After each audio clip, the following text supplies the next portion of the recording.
오늘은 지난번 제가 베드로후서 1장 말씀을 나눴어요. 그래서 이번에는 베드로후서 2장 말씀을 나누려고 합니다.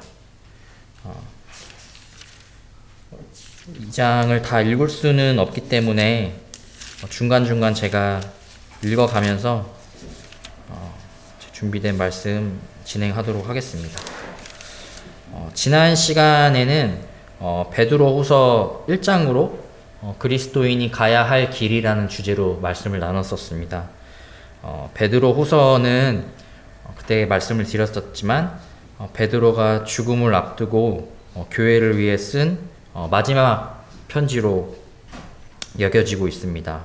그 당시에 로마 대화재로 인해서 네로 황제의 많은 핍박이 그리스도인들에게 있었고 또 교회에 있었고 또 그 시기쯤 해서 로마에 대한 유대인의 반란으로 오는 여러 환란 가운데서 베드로는 이제 그리스도인들 곧 그 교회를 예수 그리스도의 믿음 안에서 붙들어주기 위해서 이런 편지를 썼다고 말씀을 드렸습니다. 그리고 그리스도를 그 믿는 믿음, 하나님의 아들을 주와 구주로 믿는 그 믿음에서 멈추지 말고 그 위에 덕, 지식, 절제, 인내, 경건, 형제의 사랑 이렇게 7가지 열매 맺는 삶을 통해서 그 당시 힘들고 어렵고 핍박받는 시대였지만 하나님의 영광을 드러내고 그리스도의 열매를 맺는 그런 삶을 살아야 한다는 것을 지난 1장을 통해서 말씀을 드렸었습니다. 이제 베드로는 이 말씀을 마치고 2장부터는 이제 성도들, 그러니까 교회가 주의해야 할 것들에 이렇게 대해서 나누게 되는데요. 그 중에서 이제 거짓 선생에 대한 얘기를 이제 베드로가 시작을 합니다. 그래서 오늘은 베드로후서 2강 그리스도인이 경계해야 할 거짓 선생이라는 주제로 1장 18절부터 그다음에 2장 22절까지 해서 본문으로 말씀을 나누도록 하겠습니다. 같이 베드로후서 2장 1절부터 2절 말씀 같이 보도록 하겠습니다. 베드로후서 2장 1절부터 2절 말씀입니다. 시작. 그러나 백성 가운데 또한 거짓 선자들이 일어났었나니 이와 같이 너희들도 거짓 선생들이 있으리라. 그들은 멸망하게 할 이단을 가만히 끌어들여 자기들을 사신 주를 부인하고 임박한 멸망을 스스로 취하는 자들이라. 여럿이 그들의 호색하는 것을 따르리니 이로 말미암아 진리의 도가 비방을 받을 것이요. 네, 여기 보면 베드로는 교회 거짓 선생들을 얘기하면서 이 거짓 선생을 주의하라고 이렇게 얘기를 하고 있습니다. 당시 교회를 핍박하던 네로 황제나 어떤 로마의 군인들 그리고 그리스도인들을 핍박하는 그런 사람들을 주의하라고 하지 않고 이 베드로는 오히려 그 교회 안에 있을 그 거짓 선생에 대해서 주의하라고 이렇게 얘기를 하고 있는데요. 저도 그렇지만 이제 세상은 이제 사단에 속한 곳이잖아요. 그다음에 저희는 하나님을 믿는 또 예수 그리스도를 믿는 교회는 그 예수님의 피로 구원받은 하나님의 자녀들입니다. 그래서 세상과 항상 분리되어야 된다는 그런 생각 때문에 세상을 뭔가 피해야 되고 적대시 해야 하는 그런 생각을 많이 갖고 있는 것 같아요. 근데 저희가 해야 될 일은 세상을 적대시하고 세상과 담을 쌓고 이렇게 지내는 것이 아니고 사실 우리가 받은 예수 그리스도의 사랑을 우리를 적대시하는 사람들한테 그 모습을 보여주는 게 저희가 해야 되는 역할이거든요. 마치 그런 것이죠. 그 예수님께서 이 땅에 오셨었을 때 예수님께서 병든 자나 아니면 귀신 들린 자나 이런 부정한 것들에 손을 많이 대셨었어요. 죽은 시체라든지. 근데 사실은 율법학자들이 봤을 때는 사람이 부정한 것을 만졌을 때는 그 부정함이 나한테 온다라고 이렇게 율법사에는 가르치고 있거든요. 그래서 그것 때문에 예수님에 대한 정죄가 되게 심했었습니다. 근데 예수님께서 하신 거는 예수님께서는 하나님의 완전한 아들이시고 하나뿐인 외아들이시기 때문에 그 하나님의 의가 오히려 그 부정한 것을 깨끗게 하는 그러한 기적을 많이 보여주셨었거든요. 그러한 것처럼 예수님을 믿는 성도들은 그러한 세상에 있는 아직 믿지 않는 불신자들 가운데 사는 그런 사람들을 멀리하고 적대시하고 그들을 대적하는 게 아니고 그들이 나를 대적하더라도 나는 예수님이 우리를 사랑하신 것처럼 그 사랑을 그들에게 보여줘야 하는 것이죠. 그러한 측면에서 베드로는 당시 그 교회를 핍박하는 어떤 네로 황제나 로마의 군인들 또 교회를 핍박하는 사람들을 경계하라고 하지 않았습니다. 오히려 말씀을 읽었던 것처럼 가만히 들어오는 거짓 선생들을 주의하라고 이렇게 얘기를 하고 있는 것이죠. 저희가 올해 표가 선포하는 자가 되셨잖아요. 그 얘기가 믿지 않는 사람들을 향해서 세상을 향해서 예수님을 선포하자는 그런 의미가 있는데 이러한 측면에서 드린 말씀을 잘 기억해 주셨으면 좋겠습니다. 베드로 이 거짓 선생들은 갑자기 나타난 사람들이 아니에요. 이제 2장 1절에 처음에 보시면 백성 가운데 또한 거짓 선지자들이 일어났었고 과거형이잖아요. 그리고 이와 같이 너희 중 그 교회 안에서도 거짓 선생들이 있을 거다라고 이렇게 얘기를 하고 있습니다. 그러니까 구약 시대에도 보면은 그 거짓 선지자들이 있었어요. 하나님을 반역하고 또 이스라엘의 경건한 사람들을 이끌어서 이렇게 우상 숭배를 하게끔 하는 그런 선생들이 꼭 있었습니다. 그리고 구약 시대에는 거짓 선지자 또 신약 시대에는 거짓 선생으로 동일한 모습으로 이렇게 나타나는 것이죠. 그리고 오늘을 사는 시대에도 어떤가요? 오늘을 사는 시대에도 이 거짓 선생들이 많이 있습니다. 베드로는 이 거짓 선생들을 자기들을 사신 주를 부인하는 자들이라고 말하고 있습니다. 예수 그리스도께서는 믿는 자만을 위해 구원받을 자, 그러니까 영생을 얻을 자만을 위해 돌아가신 게 아니거든요. 이렇게 믿는 자만을 위해서 돌아가셨다라고 이렇게 가르치는 그러한 가르침도 있습니다. 근데 디모데전서 2장 4절 말씀처럼 하나님은 모든 사람들이 구원을 받고 진리를 아는 데 이르기를 원하시는 거거든요. 그리고 침례 요한이 예수님이 자기에게 나오시는 것을 보고 믿는 자들을 위한 하나님의 어린 양이라고 하지 않았습니다. 오히려 세상 모든 죄를 위한 하나님의 어린 양이라고 이렇게 얘기했습니다. 그래서 왜 자기들을 사신 주를 부인하는 자들이라고 했었을 때 처음에 저는 이게 믿는 자라고 이렇게 처음에는 이렇게 생각을 했었거든요. 예전에는. 근데 그게 아니고 예수 그리스도께서 세상의 모든 사람들을 위해서 돌아가셨기 때문에 그러한 하나님의 은혜를 저버린 사람들이라는 그런 의미로 생각하시면 될 것 같습니다. 그래서 주님께서는 세상의 모든 사람들을 위해 돌아가시고 또 세상의 모든 사람들을 위해 부활하셨습니다. 하지만 예수님이 하신 건 모든 사람을 위해 하셨지만 모든 사람이 예수님을 믿는 건 아니거든요. 네. 이 거짓 선생들은 자신을 위해 죽으신 그리스도를 부인하고 도리어 그리스도의 몸된 교회를 어지럽히는 자들입니다. 다시 말해 그들은 믿지 않는 자들인 것이죠. 그리고 2절에 보시면 그들의 호색하는 것을 여럿이 따른다고 이렇게 얘기를 하고 있습니다. 어떻게 교회 안에서 이 거짓 선생들을 따를 수 있을까 이런 생각이 들었어요. 그래서 좀 생각을 해봤습니다. 우리가 생각하기에는 우리가 교회라고 하면 믿는 자녀들이고 하나님의 말씀을 듣고 잘 따라갈 거라고 생각을 하지만 왜 이렇게 거짓 선생들을 따르는 이러한 무리들이 나타날까 이런 거를 생각해 봤을 때 이 거짓 선생들은 그 하나님의 말씀인 성경을 인용해서 항상 얘기를 하거든요. 그렇기 때문에 많은 사람들이 이렇게 속아 넘어가게 되는 그런 결과가 나오는 것이죠. 그러한 근거가 뭐냐면 그 앞에 있는 베드로후서 1장 20절부터 21절을 좀 보겠습니다. 네, 베드로후서 1장 20절부터 21절입니다. 제가 읽도록 하겠습니다.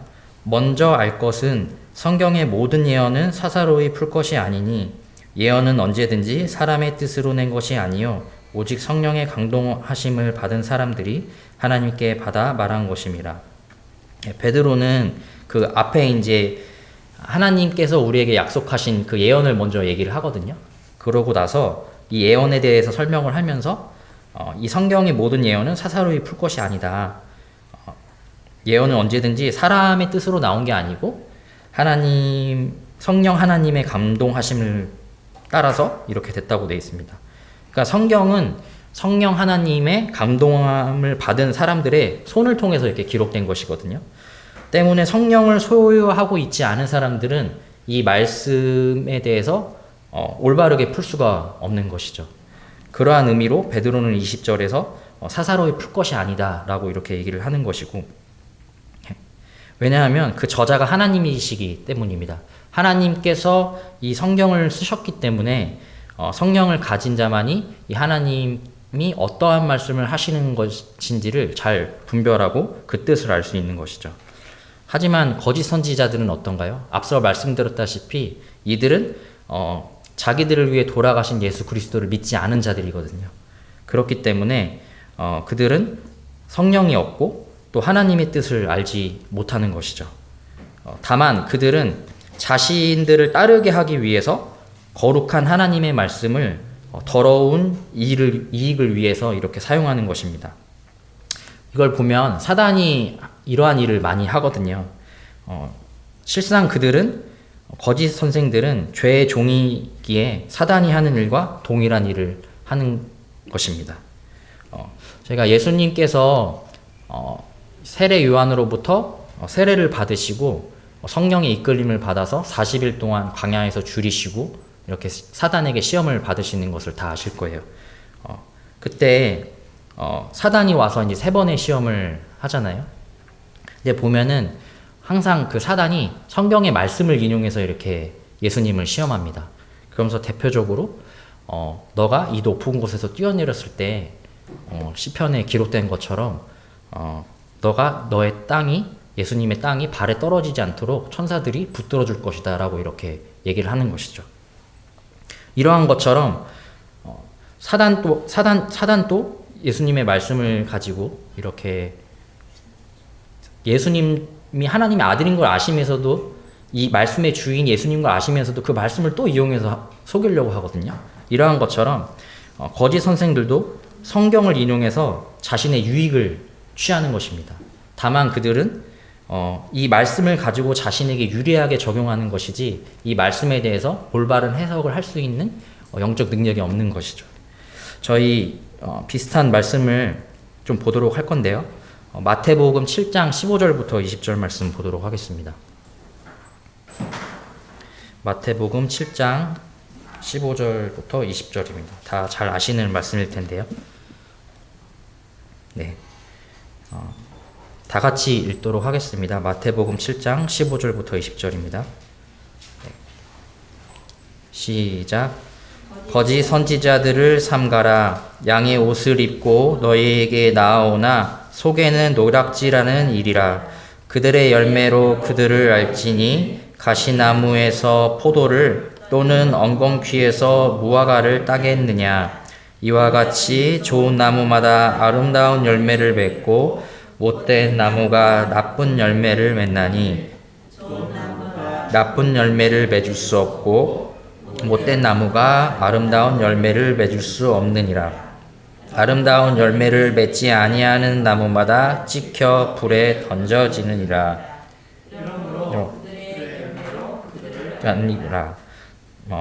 보시면 여기서도 이제 거짓 선지자들에 대해서 이렇게 예수님이 직접 경고를 하십니다. 거짓 선지자들을 조심하고 피해라. 그들이 어떻게 한다고 되어 있나요? 15절에 양의 옷을 입고 너희에게 나온다고 이렇게 얘기를 했거든요. 이걸로 봤었을 때는 아니 양의 옷을 입은 늑대를 알면 되지 왜 모르나 이런 생각을 하기 쉽습니다. 근데 저희 사람의 한계라는 게 있어요. 사람은 듣고 보고 맛보고 이런 외적인 감각을 통해서 이렇게 판단을 하거든요. 저희는 하나님처럼 사람의 내면을 들여다보고 그 속을 알 수 있는 그러한 능력은 없습니다. 근데 여기 거짓 선지자들은 양의 옷을 입고 온다라고 이렇게 돼 있거든요. 그 겉으로 봤을 때 양의 옷을 양처럼 착하고 이렇게 순하고 이렇게 깨끗한 사람처럼 이렇게 보이는 거예요. 그러니까 저희가 보통 사람들을 봤을 때 그러면 안 되면서도 불구하고 그 사람의 첫인상을 가지고 그 사람을 이 사람은 참 좋은 사람이야 라고 이렇게 생각하는 경우가 있거든요. 이제 그러한 것들을 이 일이, 그러니까 거짓 선생들이 노리는 것이죠. 근데 이 말씀에서 보면 그럼 이들을 어떻게 하냐, 결국엔 그 열매로 알 수 있다고 이렇게 얘기를 하고 있습니다. 그러니까 사과나무에서 사과 열매가 열려야 되고 포도나무에서 포도 열매가 열려야 되는데, 포도나무에서 만약에 자두가 열렸다 그러면 그건 포도나무가 아닌 거거든요. 가짜라는 것이죠. 누군가 나에게 포도나무라고 해서 포도나무라고 했지만 그 열매를 보면 포도나무가 아닌데 왜 포도나무지라는 생각을 할 수 있고, 그럼 이게 포도나무가 아니고 자두나무구나 라고 하는 걸 알 수가 있는 것입니다. 네. 그렇듯이 우리가 거짓 선생을 알 수 있는 방법은 이 열매를 보고 알 수 있는데, 베드로후서 다시 돌아가셔서요 2장 3절을 좀 보시겠습니다. 그러니까 2장 3절을 보시면, 그들이 탐심으로써 지어낸 말을 가지고 너희로 이득을 삼으니 이득을 삼으니, 여기까지 읽도록 하겠습니다. 그러니까 그들은 그 탐심을 충족하기 위해서 하나님의 거룩한 말씀을 가지고 그 말씀을 그 양의 옷을 입는 것처럼 입고 저희 교회에 속해 있는 성도들을 이득을 삼으려고 하는 것이죠. 이 이득에는 여러 가지가 있을 수가 있습니다. 돈이 될 수도 있고, 아니면 자신의 명예나 지위, 그 다음에 어떤 권력, 이런 것들을 통해서 자기들이 거짓 선생들이 이 성도들의 위에 올라서서 군림하려고 하는 그러한 이득을 또 취할 수가 있는 것이죠. 참 선생은 하나님의 말씀을 올바르게 가르쳐서 하나님께 영광이 되는 열매를 맺도록 합니다. 하지만 거짓 선생은 제가 조금 전에 말씀드린 것처럼 자신의 탐심을 위해 이득을 취하는 것으로 이렇게 생각하는 것이죠. 오늘날에도 많은 거짓 선생들이 세상에서 활동을 하고 있습니다. 저희가 쉽게 알고 있는 여러 큰 이단들이 또 있잖아요. 세상 사람들도 알고 있는 그러한 거짓 선생들이 속한 그러한 집단을 보게 되면 그들의 민낯이 이제 종종 매스컴을 통해서 이렇게 나오게 되는데, 대부분 돈, 명예, 성, 이런 범죄들이 많이 연루가 되는 것을 우리가 볼 수 있거든요. 그들은 그러니까 많은 불쌍한 영혼들을 속여서 자신들의 이러한 유익을 위해 그들을 희생하게 만드는 것이죠. 베드로 후서 2장에서는 이 거짓 선생들에 대한 이렇게 특징을 이렇게 중간중간에 이렇게 얘기를 하고 있는데요. 말씀을 다 읽을 수는 없기 때문에 제가 군데군데 찾아서 말씀드리도록 하겠습니다. 여러 가지 특징이 있을 수 있지만 제가 4가지 정도로 좀 정리를 했습니다. 첫 번째로 앞서 3절에 보신 것처럼 거짓 선생은 탐심을 가지고 있습니다. 자신의 이득을 위해 빼앗고 사람들을 자신의 수하에 놓으려고 하는 것이죠. 참 목자는 어떻게 됐나요? 저희가 요즘에 성경에서 말하는 인도자들을 공부하면서 거기서 많이 배우셨잖아요. 참 목자는 자신을 희생해요. 자신을 희생해서 자기가 돌보는 양들을 살리고 그들이 다른 길이나 뭔가 속아서 넘어가는 것을 이렇게 허용하지 않도록 잘 가르치고 모양을 한다고 이렇게 배웠었습니다. 그리고 억압하거나 착취하지 않거든요. 근데 이 거짓 선생들은 탐심이 있기 때문에 그 양들을 통해서 자신이 이득을 취해야 합니다. 그렇기 때문에 착취를 하는 모습으로 나타나고요. 두 번째로 2장 10절 후반부를 보시면 후반부에 이들은 당돌하고 자긍하며 떨지 않고 영광 있는 자를 비방한다 라고 이렇게 되어 있습니다. 그러니까 이들은 하늘의 영광 가운데 계신 그리스도와 또 하나님을 비방하는 자들입니다. 11절에 보시면 더 큰 힘과 능력을 가진 천사들도 주 앞에서 그들을 거슬러 비방하는 고발을 하지 않는다라고 이렇게 되어 있습니다. 사람보다 천사가 더 큰 능력과 힘을 가지고 있는 것은 성도님들도 다 알고 계실 거예요. 근데 이러한 천사들도 하나님 앞에서는 이 거짓 선지자들에 대해서 비방하지 않는다는 거예요. 그러니까 저희가 유다서를 보면은 모세의 시체를 가지고 변론하는 천사와 그 사단의 이야기가 잠깐 나오거든요. 거기서 모세의 시체를 가지고 사단이 뭔가 좀 비방할 목적으로 하려고 했던 것 같아요. 정확한 이유는 알 수 없지만 그때 천사가 뭐라고 하냐면 주께서 너를 꾸짖으길 원하신다라고 이렇게 얘기하거든요. 사실 저희가 생각했을 때는 좀 약간 더 세게 이렇게 얘기해야 되는 거 아니란가라고 하는데 천사조차도 그 사단이라고 하는 그 악한 존재에게도 그 정도밖에 하지 않는 것이죠. 네, 왜냐하면 그 모든 것에 대한 심판의 주인은 하나님이시기 때문이고 하나님이 성과 악을 구별하시기 때문입니다. 그런데 이 거짓 선지자들은 어때요? 하나님을 비방해요. 그리고 대부분의 이단들이 어때요? 예수 그리스도의 성육신을 부인합니다. 네, 그가 잠시 하나님의 영이 그 예수라는 사람의 몸에 왔다가 죽을 때 다시 나갔다 라고 해서 이 예수님의 성육신을 부인하거든요. 그러니까 이게 뭐가 되냐면 결국엔 예수 그리스도께서 우리의 죄를 대신 담당해 주시고 용서해 주셨다는 것을 부인하는 것입니다. 왜냐하면 죽으신 게 예수님이 아니기 때문이에요. 그러니까 결국 이게 뭐가 되냐? 예수님이 흘리신 그 보혈을 비방하는 겁니다. 저희가 히브리서에 보게 되면은 이제 배도하는 유대인들이 그 예수님의 피를 더럽혔다라고 이렇게 얘기 나오거든요. 그러니까 그 예수 그리스도를 부인하고 그 짐승의 피를 이렇게 다시 돌아가는 그런 자들을 얘기하게 되는데 그러한 측면과 동일한 말씀인 것이죠. 또 세 번째로 14절에 보시면 거짓 선생은 음심이 가득한 눈을 가지고 범죄하지를 그치지 아니하고 굳세지 못한 영혼들을 유혹하고 또 탐욕에 연단된 마음을 가진 자들이다라고 이렇게 얘기를 하고 있습니다. 아까 말씀드렸지만 우리가 매체를 통해 특히 이런 교계 안에 있는 목회자들이나 또 이단의 여러 교주들이 여러 성범죄를 일으키는 것을 저희가 자주 보게 됩니다. 그리고 또한 그러한 범죄에 자신을 따르는 사람들까지 이렇게 같이 가담을 시키는 것을 우리가 보게 됩니다.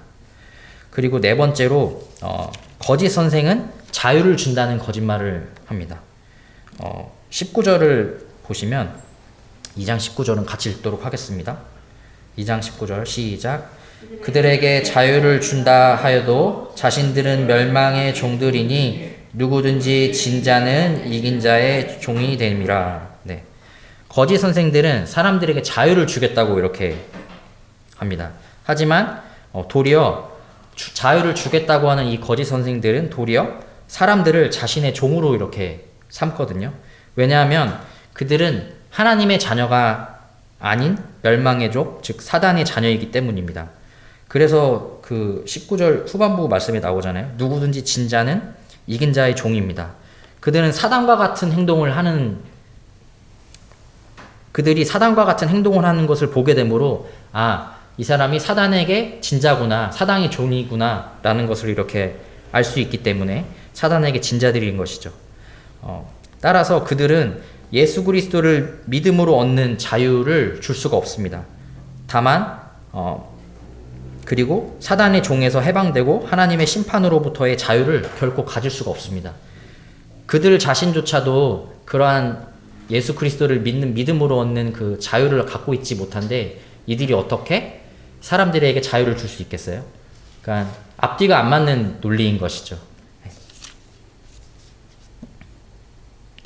이렇게 거짓 선생들의 특징 네 가지를 알아봤는데요.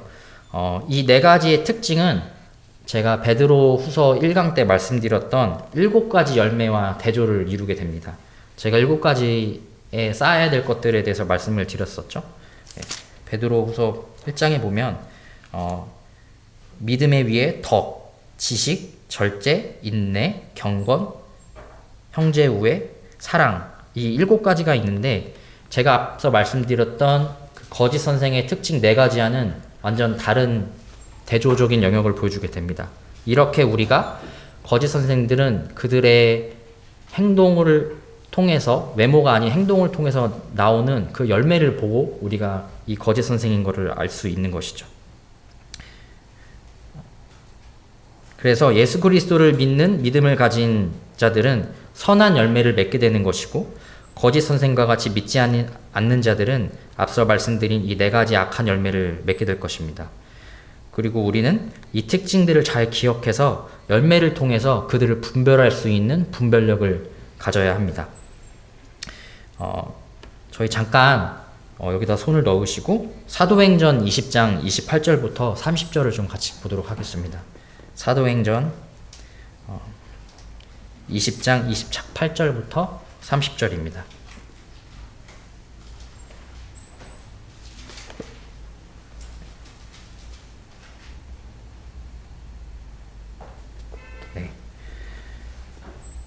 네, 같이 읽도록 하겠습니다. 시작. 여러분은 자기를 위하여 또는 온 양떼를 위하여 삼가라.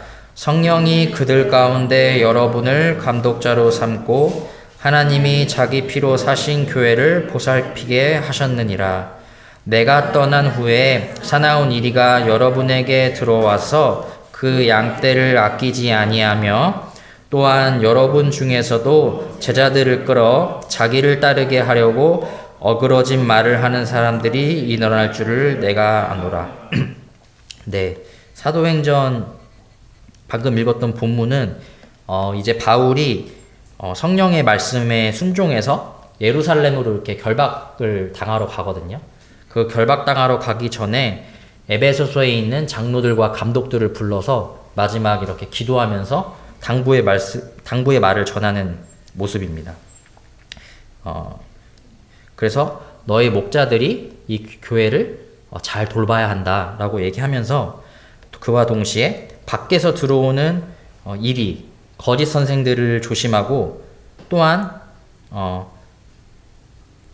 여기 있는 이 장로와 감독들 가운데서도 그 자신을 따르게 하려는 사람들이 일어날 것을 이렇게 예언을 합니다.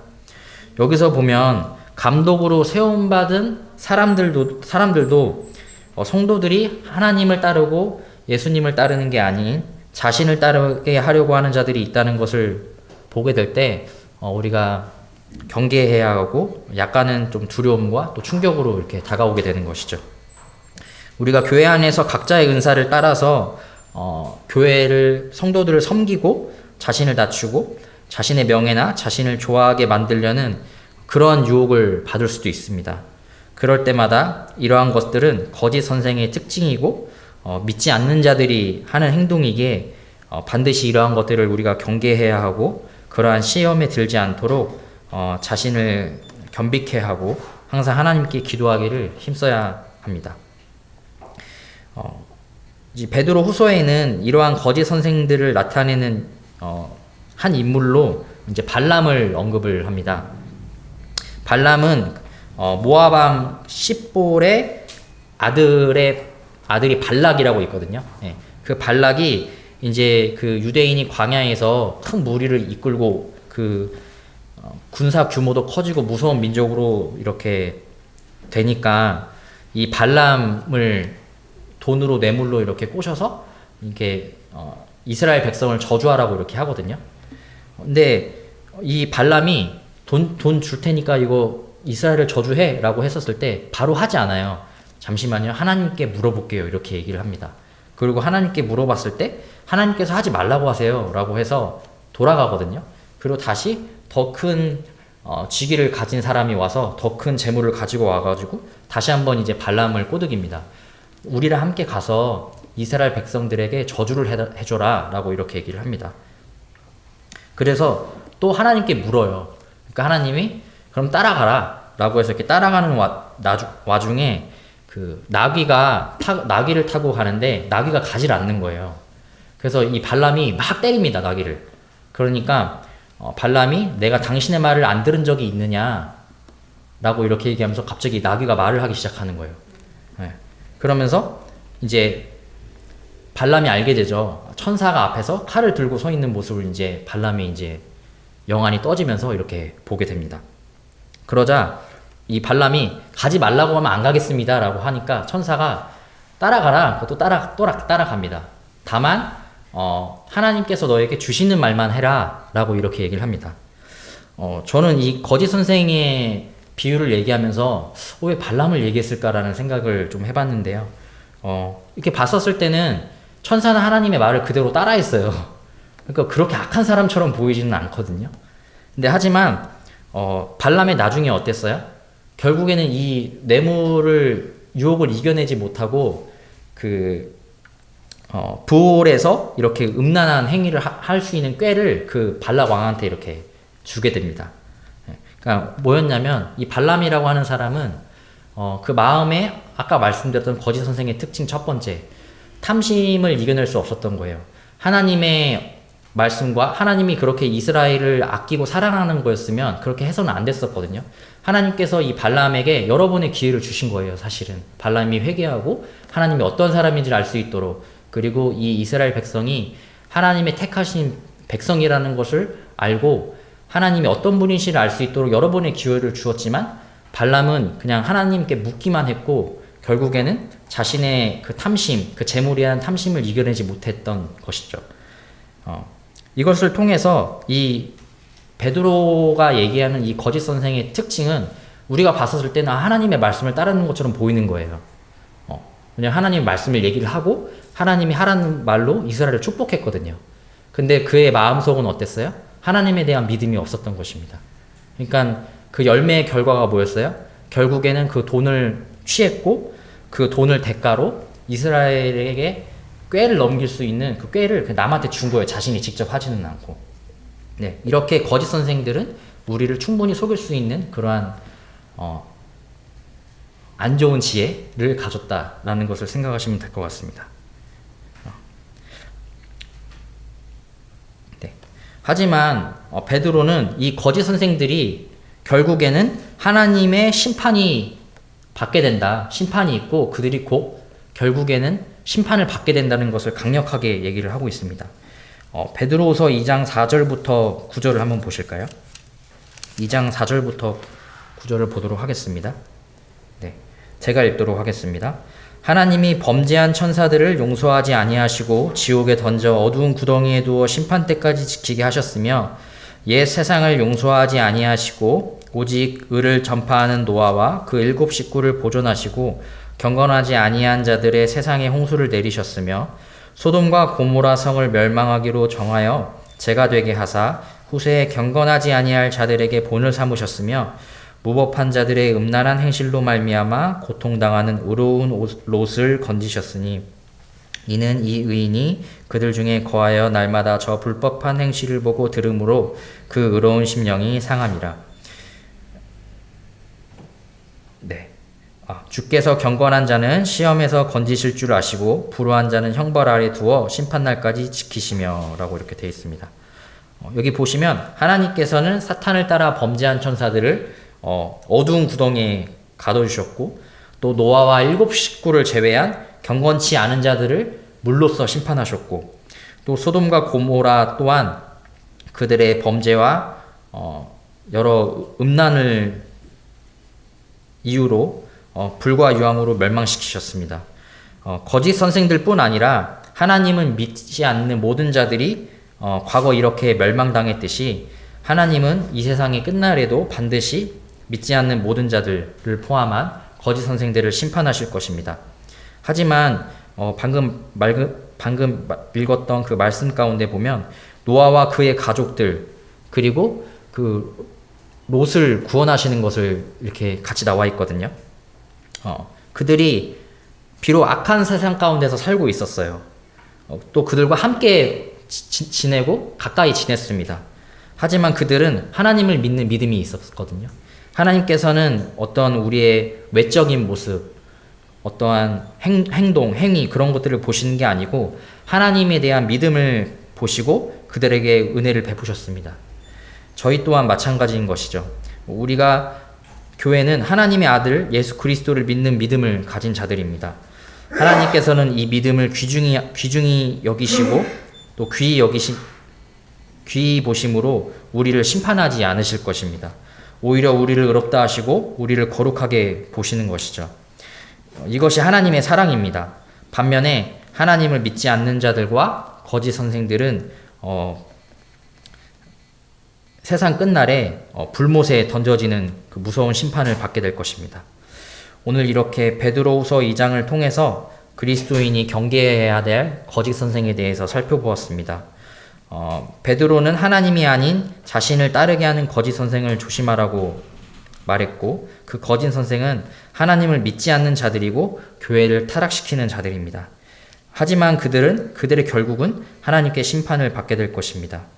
하나님을 믿고 예수 그리스도를 주와 구주로 믿는 자는 이 거짓 선생을 분별하고 경계하고 따르지 않고 하나님의 말씀을 따라서 베드로 후서 1장에 나와 있는 그 7가지 열매를 맺음으로 하나님께 영광이 되는 삶을 살아야 할 것입니다. 오늘날 많은 거짓 선생들이 있지만 하나님의 말씀을 기준 삼고 우리 안에 계신 성령님을 의지함으로 하나님께 영광이 되는 삶을 사는 저와 성도님들 되셨으면 좋겠습니다. 네, 기도하고 말씀 마치도록 하겠습니다.